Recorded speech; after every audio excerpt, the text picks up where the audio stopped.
Je vais faire une FIV ou alors je vais faire une insémination, ce sont souvent des termes utilisés quand on parle de procréation médicalement assistée. Cependant, il y a souvent beaucoup de confusion sur cette technique. Aujourd'hui, nous allons vous donner quelques astuces pour vous aider à comprendre pourquoi votre gynécologue peut opter pour l'une de ces techniques plutôt que pour l'autre au cours de votre parcours de PMA.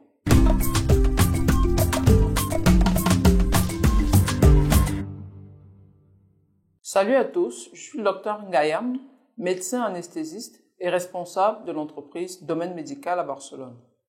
Au travers de cette chaîne, notre objectif est de vous fournir des informations médicales pour vous permettre de comprendre votre corps afin de pouvoir prendre des décisions éclairées concernant votre santé et votre bien-être. Suite à notre vidéo sur les raisons de venir faire votre PMA à Barcelone, vidéo que je mettrai en description et je vous invite à aller la voir, nous avons reçu de nombreuses questions.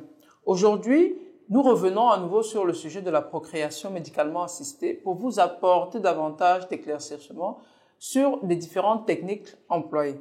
La procréation médicalement assistée englobe diverses techniques médicales et procédures conçues pour aider les individus ou les couples à concevoir un enfant lorsque la conception naturelle est entravée par des difficultés.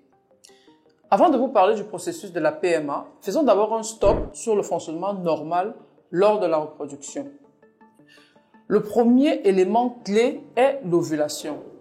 Pendant le cycle menstruel, plus particulièrement lors de la phase d'ovulation, un ovule mature est libéré par l'ovaire et se déplace dans la trompe de Fallope où il peut être fécondé.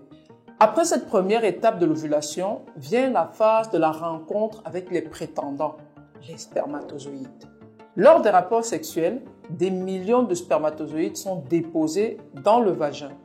Ils doivent entreprendre un voyage à travers le col de l'utérus pour atteindre les trompes de Fallope où l'ovule les attend. Une fois arrivés au niveau des trompes de Fallope, commence la troisième étape qui est la fécondation. Parmi les milliers de spermatozoïdes qui parviennent à l'ovule dans la trompe de Fallope, un seul spermatozoïde réussit à pénétrer l'ovule. C'est cette fusion entre l'ovule et les spermatozoïdes qui est appelée fécondation. Après la fécondation, s'ensuit la fusion des noyaux de l'ovule et du spermatozoïde pour combiner leur matériel génétique, formant ainsi un nouvel œuf qu'on appellera le zygote.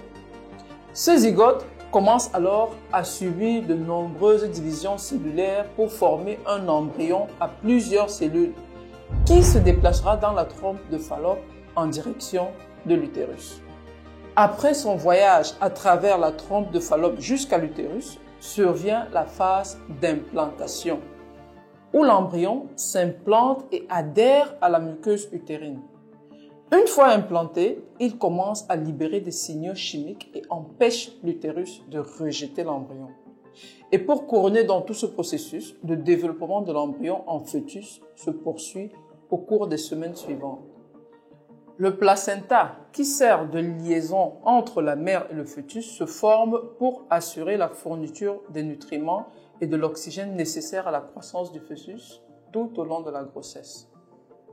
Bien, une fois que nous avons saisi le fonctionnement du processus normal de fécondation, il est plus simple de comprendre les divers obstacles qui peuvent nous orienter vers la procréation médicalement assistée. Nous allons nous concentrer sur deux de ces techniques qui sont les plus courantes. Nous allons commencer par la technique dont la plupart des gens parlent lorsqu'ils évoquent la procréation médicalement assistée, la fécondation in vitro, en abrégé FIV. La FIV est une technique où un ovule est fécondé par un spermatozoïde en dehors du corps. Pour vous donner une meilleure idée, les spermatozoïdes et les ovules sont placés dans une boîte de pétri ou alors un petit récipient de laboratoire et on leur donne le temps de se féconder. Une fois que l'embryon ou les embryons sont formés, ils sont implantés dans l'utérus de la femme pour une éventuelle grossesse. Dans quelles conditions peut-on faire recours à la FIV? On la fera généralement quand 1.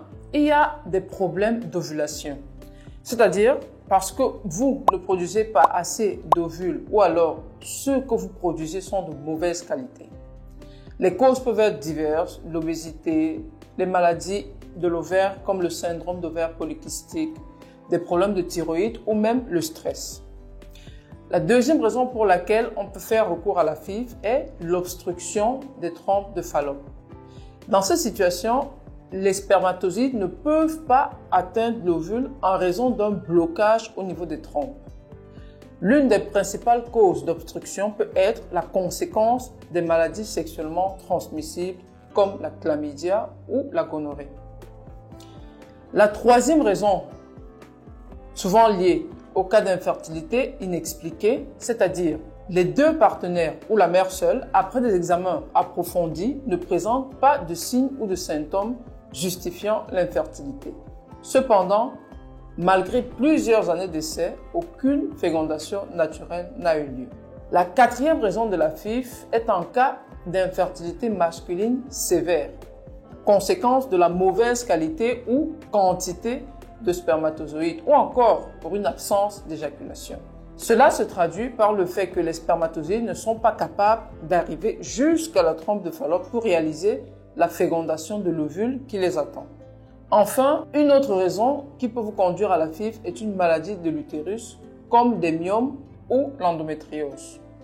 À noter qu'il existe une variante de la FIV qui est l'injection intracytoplasmique du spermatozoïde. Si vous souhaitez que l'on en parle dans le cadre d'une prochaine vidéo, dites-le nous en commentaire et nous nous ferons le plaisir de le faire. Nous avons terminé maintenant avec la FIV. Vous savez désormais dans quelles conditions votre gynécologue peut vous orienter vers cette technique. Maintenant, parlons de la deuxième technique de procréation médicalement assistée qui est l'insémination artificielle. En quoi consiste-t-elle?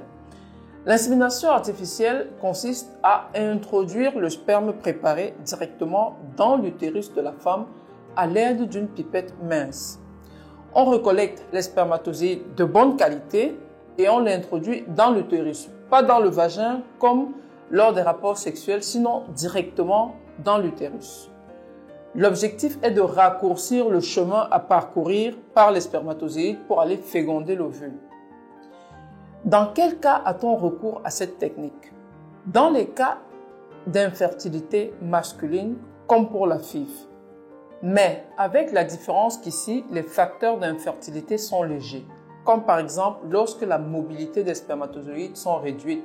Mais néanmoins, ils peuvent arriver à la trompe de Fallope, ce qui n'est pas souvent le cas pour la FIV où l'infertilité est souvent sévère. Une autre raison qui peut vous amener à l'insémination artificielle sont des problèmes au niveau du col de l'utérus, comme par exemple des pertes blanches au niveau du col qui vont donner une difficulté aux spermatozoïdes pour pouvoir traverser le col jusqu'à l'utérus et après jusqu'à la trompe. Il existe d'autres techniques de PMA que je ne développerai pas ici, soit parce qu'elles ne sont pas autorisées en Espagne, comme la gestation pour autrui, ou tout simplement parce qu'elles ne sont pas très courantes, telles que le diagnostic pré-implantatoire. Avec ces éléments, vous êtes à même de comprendre désormais pourquoi on vous proposera une technique et non une autre. Dites-nous en commentaire si vous avez déjà fait ou si vous êtes en procédure de PMA. Si oui, quelle technique faites-vous? Domaine médical est votre service de conciergerie médicale dédié à l'organisation de votre séjour médical à Barcelone. Grâce à notre vaste réseau de professionnels de santé, nous planifions des rendez-vous qui s'adaptent à votre emploi du temps. N'hésitez pas à nous contacter pour avoir une analyse personnalisée de votre cas. Partagez la vidéo autour de vous, on ne sait jamais qui peut en avoir besoin. Abonnez-vous pour ne pas perdre nos prochaines publications et likez. On se retrouve dans la prochaine vidéo et d'ici là, je vous souhaite une longue vie en bonne santé.